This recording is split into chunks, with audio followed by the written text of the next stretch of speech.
This is Garrett Monroe from Tech and Trek. I'm here in the library at Hiram College, and today I want to talk about this funky app, GarageBand. Today we're going to walk through how to use GarageBand to produce and publish your first audio production, or maybe it's not your first, but maybe it is. So here we go. First off, you need to locate the GarageBand app. You probably already have it on your device. If you don't, you can find it in self-service or the App Store. Once you open up GarageBand, you should get a page like this.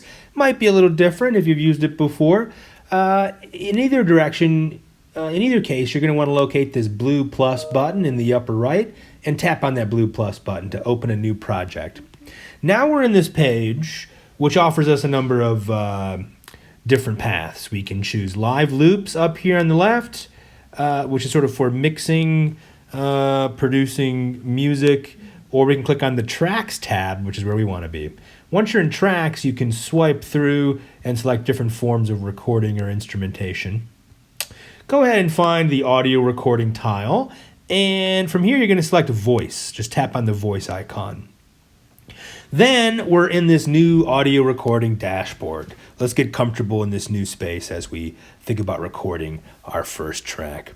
All right, the first thing we're going to want to do is tap on the central microphone and change our audio recording filter from lead vocals down to narrator down here at the bottom of the menu. I'm going to click narrator. I'm going to click done. Narrator is going to give us that crisp, clean sound if you're doing a lot of vocal podcast style recording or radio style or interview style recording. Lead vocal is going to be a little more appropriate for singing a song. So here we are in narrator. Now, a couple more setup settings we need to toggle before we record. Over here is our audio monitor. This is going to show us how loud the audio is coming in through my microphone.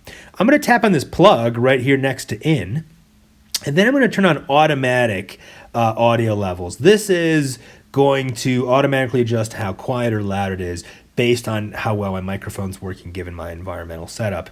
So now that that's here, normally if you're following along, you should be able to see a green bar here moving up and down on the in. You can't see that on mine. That's because I'm also recording my screen right now. So my microphone's occupied by my screen record. But you should be able to see this going up and down based on your volume if you were to do a sound check. Generally, automatic's the best bet. Another note here is that your physical iPad has microphones on it. Of course it does, just like a big cell phone. Locate those. For me, they're on the center of the device on the left-hand side, on the opposite side of my big home button.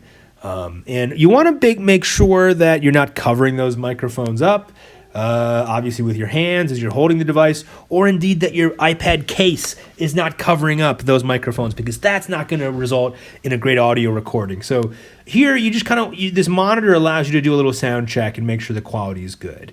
It's easy to record good quality from the get-go, but it's very difficult to actually clean it up in the long term in editing. So the easiest part is just make sure you get a good, clean, loud, clear recording from the beginning, and we don't have to clean it up afterwards.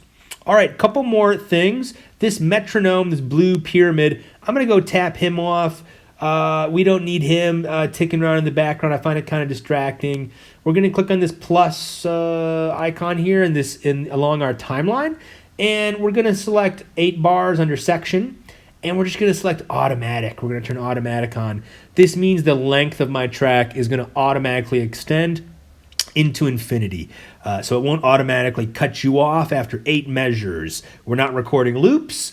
We're recording perhaps an interview or a podcast or something along these lines. So once those are all cooking, you should be able to come in here and click the red record button and record a segment.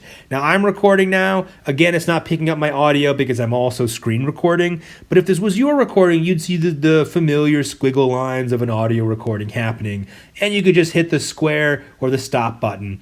And now I can pinch on my timeline in and out, and I can tap and select on this little clip I've recorded. Now what I could do from this clip is I can go ahead and tap on the handle here. See that little bar on the left-hand side of that clip? And I can drag it. And what I'm doing right now, you can see it moving in the timeline.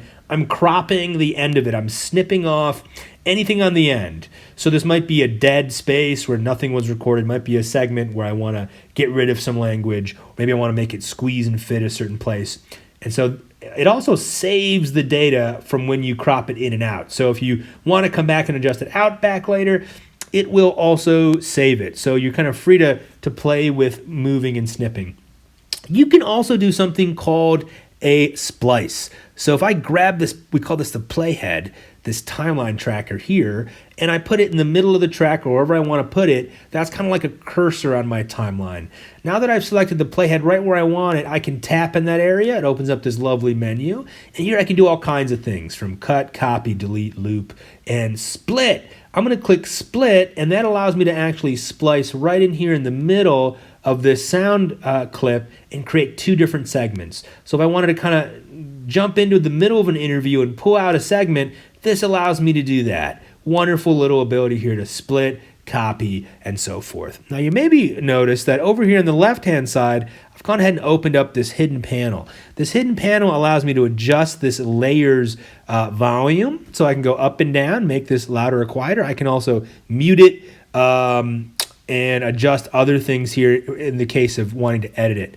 Now if I tap on this microphone here, it opens up a further menu where I can do advanced settings such as adjust the fade in and fade out, which is to this automation option. I'm not going to go into depth on that in this basic tutorial. Now, what about adding a second layer? Maybe I want to layer different tracks here. I just have one layer of audio here. We're going to open this baby up like a wedding cake. So here, if I click on this plus button down here, it's going to allow me to add in a second layer. Now, I could come in and just do a instrument or another voice recording, perhaps is what I want to do. Or I could come in here and bring a little music in. I'm going to use the drummer tool, and I'm going to get a drum track going. And now, what I love this drummer feature, this AI drummer. It basically auto-generates a track down here based on kind of how much of something you want it to be, different styles. I can switch from Jasper to Maurice, Dez, and so forth. And I can listen to it.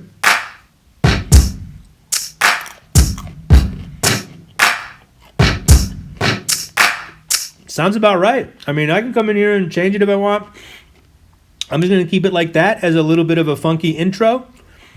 Heck, let's get a little something more on top of that drum line. Say I want to add a little bit of a loop in. Maybe get a little bit of a something else going on, a pre-recorded track. Now I could try to come back in here and add another layer and mix my own guitar, mix my own keyboard. But you know what? I'm not that great at that. I think I can utilize the Apple Loops feature. I'm going to come up here to the Loops button. Excuse me. And up here in the top of the Loops menu, I've got 3 tab options: Apple Loops, Files, and Music. Super useful. The Files segment allows you to browse items from your Files app. This means you can import MP3s from your hard drive, from your Google Drive, whatever you've got on your hard drive, or you can get on your iPad, you can import those files. Really exciting stuff.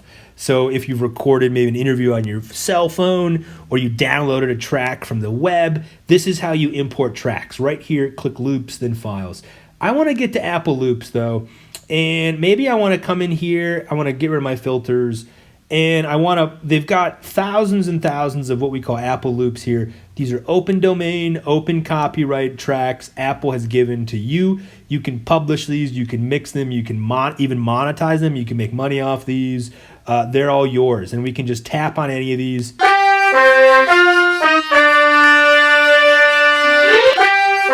don't know.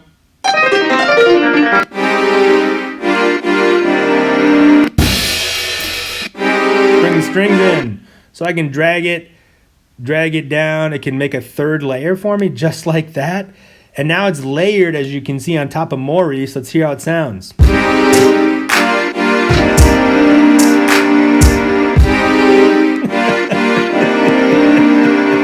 That's way too much fun.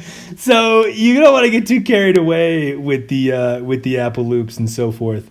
But you can get how you can quickly produce an original and authentic introduction theme or soundtrack. Hey, that's not probably the meat and bones of your assignment, but it's going to give it a lot of character. It's going to give it a lot of soul. You might get points for spirit, for creativity, and for engagement. So I encourage you to experiment with Apple Loops and with the Funky Drummer or the AI Drummer tool.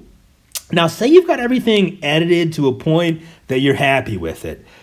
These are the basic tools, guys. We're almost ready to publish. Now, what I want to do is come up here to the upper left, hit this page icon, upper left. It brings me back out to my main project dashboard, shows all my historical tracks here. And this track is called My Song 37. I'm just going to hold and press on it. Hold and press, a little bit of a funky maneuver if you haven't done it before. It's hold and press. And then you come all the way down. You've got options here for moving it and so forth. I'm going to click share. Share is where I get out to publish. We're going from production to publishing now. I've got 3 options for exporting. Ringtone, hey, probably, maybe you want to take Maurice and the Be Together Strings track as your ringtone. I thought it was good, but that's not where we're probably going. Project file is where you can share with a collaborator, somebody who also wants to edit the GarageBand file. Now, the caveat with sharing a project file is they need to have GarageBand to open that file. Most likely, 99% of the time, you want to export as a song. I'm going to tap song. You can choose some items here, such as quality. You can set some metadata on the file, such as who is the author. You could even choose a cover image. Once that's all happy, you come up to the share button, click on share in the upper right. And now it gives you this very familiar share box for exporting your project to a number of places. So you might export it via AirDrop. You might export it via email. It's just going to export it as an MP3. I generally like to go into OneDrive. I like to share my my files into OneDrive, and then from there I can export them to Moodle, use link sharing, and so forth. Depends on how your professors assign the project. How are you going to submit this thing? Now, I would strongly advise you actually put this into a file. So don't just upload it into the root folder. You might have some issues here. So I'm actually going to go into Files. I've got a folder set up here, GarageBand Workshop, and I'm going to click Upload here. It's a small file, and now I should be able to find it. Now, the caveat here as well is when you come in here to export, you're not going to be able to find OneDrive unless you've installed the OneDrive app. So make sure you have OneDrive installed. Here it is. You also need to be logged in with your Hiram account, or you're not going to be able to find what you're looking for. So that's something to get going in the beginning. So I'm in OneDrive now. I'm tapping on my GarageBand file, and here I can see My Song 37. Let's see if it's going to play for me. Yes! Triumphant! Okay, folks, that's about it. Now you can actually share this file, My Song 37, through a number of ways. I can click on share, and now you can go ahead and click on, what I like to do is click People in Hiram College with the link, click apply, and then I can click copy link. Bang. Now I got a link on my clipboard. I can come in here and I can simply just, paste the link in. Paste that link. Anybody who hits that link is going to go right to my MP3 file. You might paste it into Moodle and so forth. So that is the crux of GarageBand. That's the down and dirty. There's also a step-through guide I'm going to accompany with this video. Feel free to email me or techandtrack@hiram.edu for any support. We can't give you last-minute support, but give us 24, 48 hours or hopefully more, and we can get your podcast cooking, and you'll be off to the next one. Thanks so much.